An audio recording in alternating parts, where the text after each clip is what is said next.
is this possible?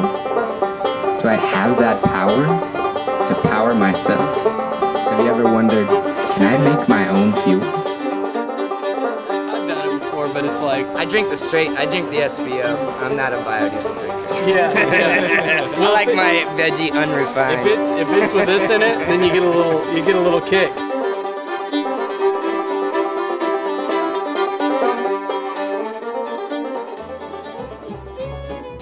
You start with any kind of oil.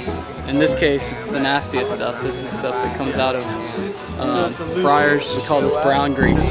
So this would be the starting point. It's a waste product, and it goes into sewers and causes problems or into the landfill. So we're taking a waste product and turning it into fuel. When I say I want to fill my bus with their cooking oil, the restaurant owners don't know. There's three components that primarily go into biodiesel, and that is the oil or the fat, the alcohol, which could be methanol or ethanol. Ethanol, of course, is a renewable fuel, so it makes more sustainable sense to use ethanol where possible.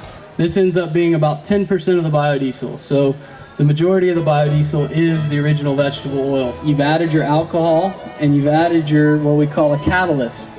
A catalyst just means it's something that helps it move along. In this case, it's lye, sodium hydroxide, Red Devil lye you can buy in your local hardware store. You want to read the label, and you want to be cautious about what you're doing. You can also use potassium hydroxide, which is a lot less toxic. So when you look at this from a sustainability sort of ease of implementation, if you use ethanol and potassium hydroxide, you're taking the most ecologically sound pathway. It then goes into what we call reactors. In this case, it looks like a Gatorade bottle or something, but the principle is the same. And in a nutshell, what you're doing when you make biodiesel is just taking the glycerin out. So you see in the reactors, you see this bottom layer here of dark kind of lava lamp looking stuff, and that's the glycerin that falls out in the reaction. So you're simply knocking off the glycerin from the triglycerides. Looks like be some microbes doing their thing in there, which tells you that this is biodegradable. So if you spill this, it's got the toxicity of table salt, 1/10 that of table salt, and degrades as fast as table sugar. So you can drink the stuff. It's a strong laxative, so it's not a good idea. But but people do it for demo.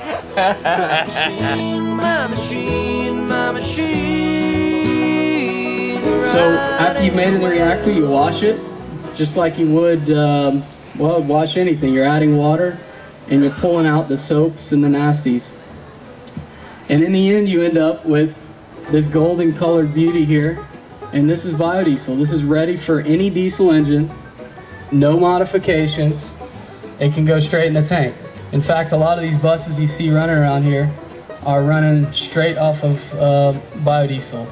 It's really that simple. This is something that's here and now and ready to go. You don't need a expensive infrastructure change. You don't need sort of a pie in the sky concept. This is a renewable fuel that's ready to go now.